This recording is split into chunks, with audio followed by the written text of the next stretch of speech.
Today, we're pulling up the carrots that I planted in the spring and pressure canning them for preservation. To celebrate, we'll be adding our fresh homegrown carrots and herbs to a roast for dinner. Join us today as we harvest, cook and preserve the fresh produce from our garden.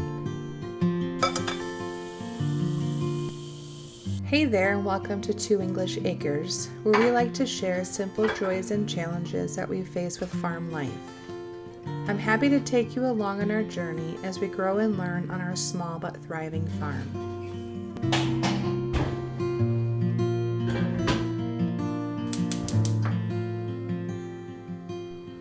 There's always something incredibly rewarding about incorporating vegetables from our garden into our meals. The seeds we've sown and watched grow for the past few months. It's just one of the many blessings that I get to enjoy from tending to our garden.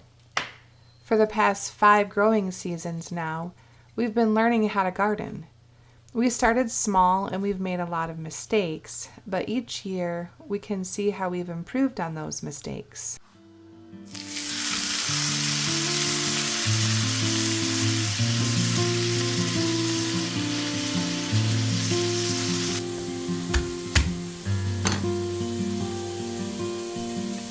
Growing our own food has really pushed me to practice more scratch cooking.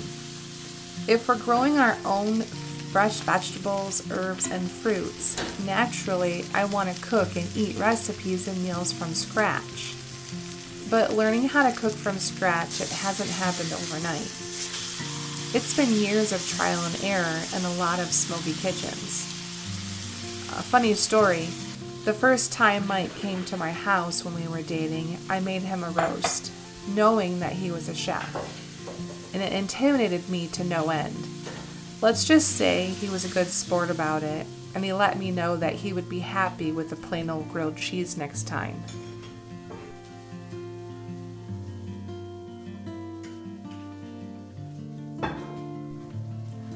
I think one of the best lessons that has come from our cooking together is how to seal in the juices from a roast, a steak, or even a piece of chicken by seasoning heavily and searing on high heat to create a nice crust. It adds a tremendous amount of flavor to any recipe.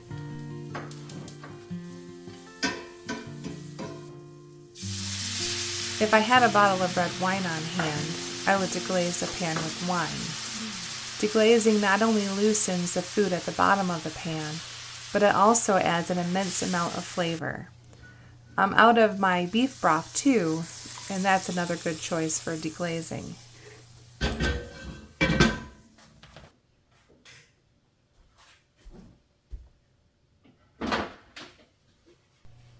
We don't have AC here in our house, and using crockpot recipes in the summer really helps to cut down on the heat in the kitchen.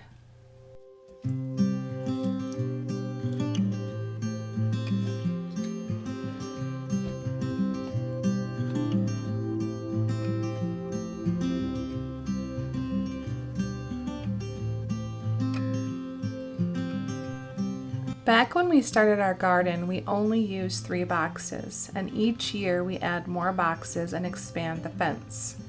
We always have the idea to add a new skill to our homestead each year and to grow on that.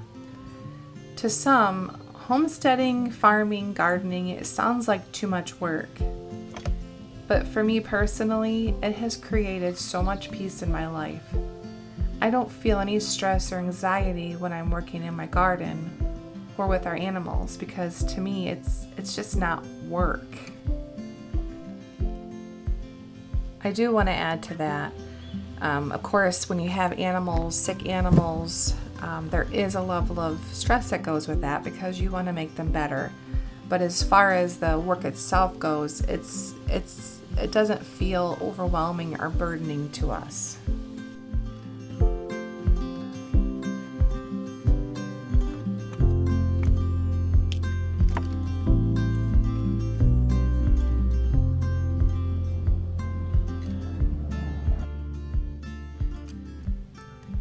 This is our 5th year growing carrots, and I am so ecstatic about this year's harvest. Carrots aren't the easiest vegetable to grow, and they need more care. We pulled out 20 pounds from half of a bed today, and I am so thrilled. We definitely grew enough to preserve. I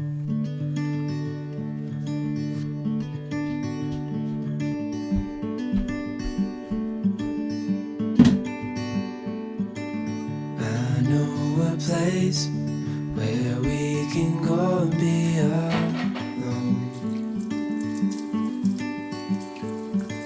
So come away with me, nobody has to know where we gonna go.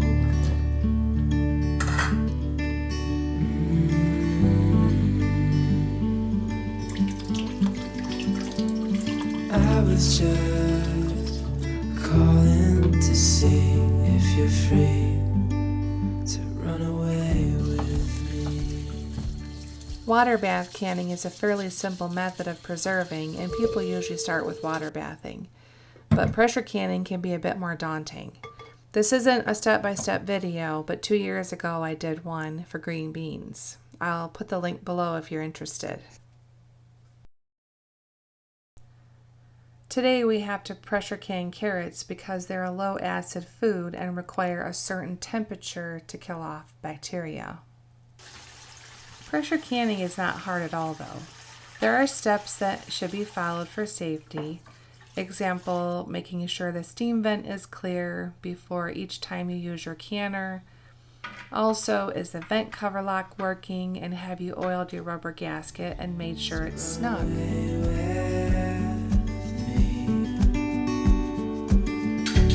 Tell your friends, but let them know we're safe later on. The road's calling, sun on our skin, sleeping under stars when it's gone. I was just calling to see if you're free to run away with me.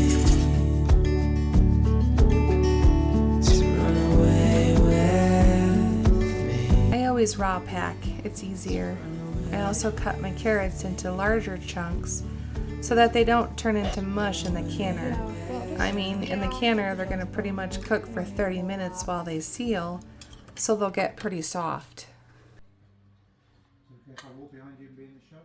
Sure, we could be in the shot. I don't want to walk. So.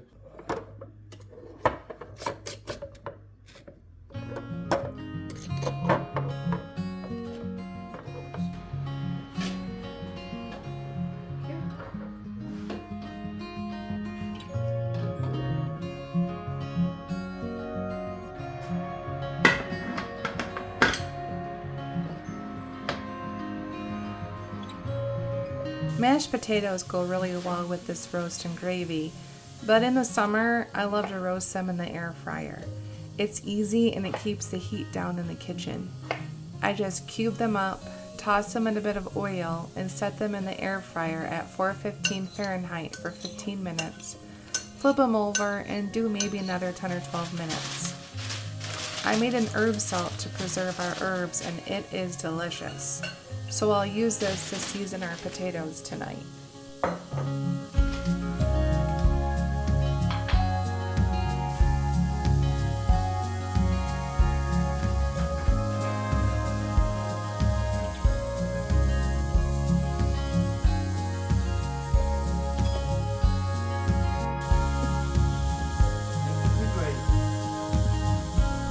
Being in the kitchen has always felt natural to me. Back in England, I trained and worked as a chef for many years. I don't work as a chef anymore, but I still love to be in the kitchen cooking. Tonight, I'm making the gravy to accompany our meal.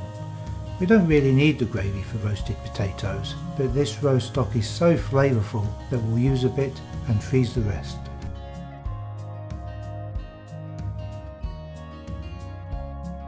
My love of homesteading is cooking with fresh, homegrown, seasonal produce, straight from our garden onto the table.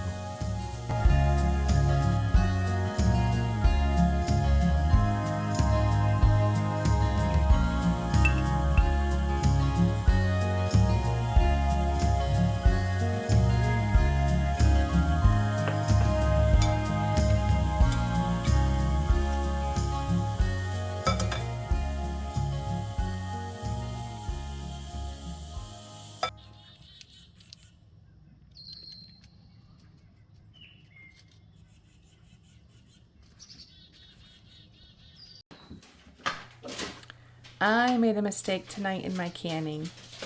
When the lock falls, it tells you that the pressure has fallen, but it's really important to wait a couple of hours for it to cool down before you actually open the lid.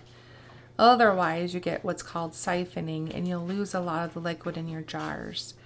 These will be okay, but I'll have to use them up first.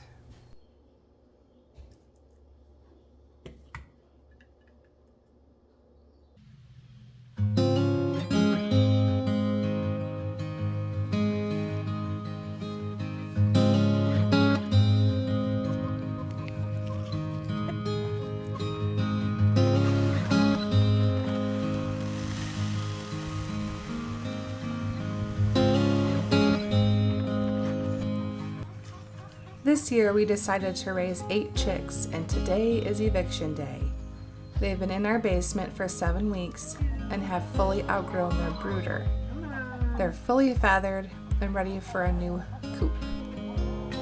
We divide off our run so that they're safe from the big girls while they continue to grow and adapt to their new coop, because the pecking order is a real thing and the big girls could kill them.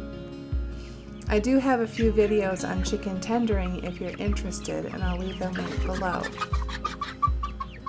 We have a Merrick's Positive flock, so we order them online from Murray McMurray, and they're all vaccinated against Merrick's and coccidiosis. I'm hoping this will help.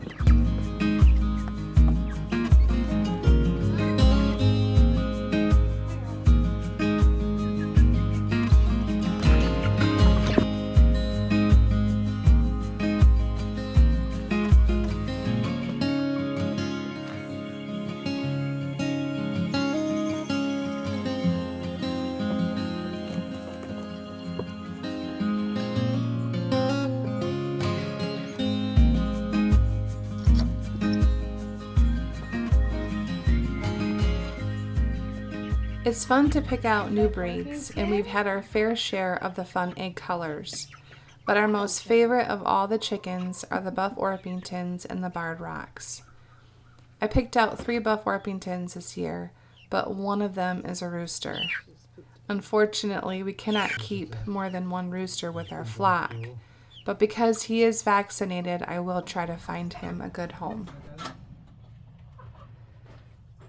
You have another one?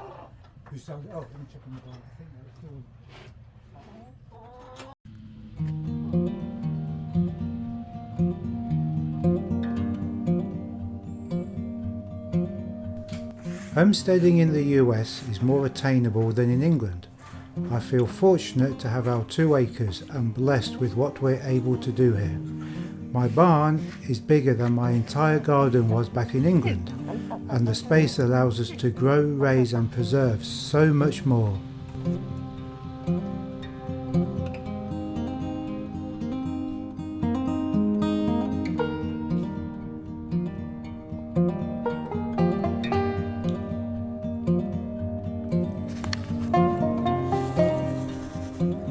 I'm finishing off our weekend by spending some more time out in my garden. I like to plant a bed of carrots in the spring and a bed in the summer for a fall harvest. So today I'm putting in tender sweet and Royal Chantenay seeds. Carrots are much sweeter after the first frost, so I like fall carrots best. We've had a lot of issues with the vine borer beetle that attacks squash plants, so I always grow 2 sets of zucchini too. We love zucchini. It's a fresh garden ingredient for summer dishes, and I like to bake a lot of zucchini bread for the freezer to pull out in the winter.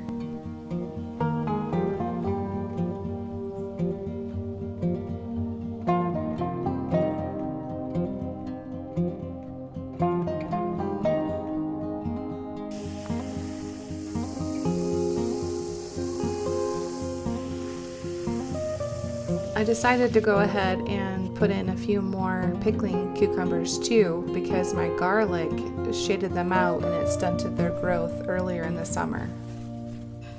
But my slicing cucumbers are doing amazing. I'm pulling 3 or 4 cucumbers a day off of these plants.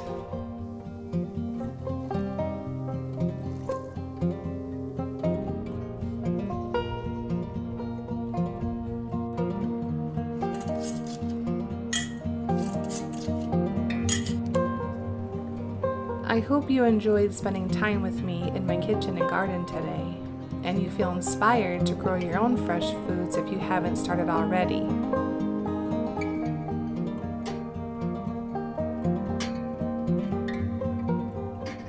Thank you so much for joining me today. I'll see you next time.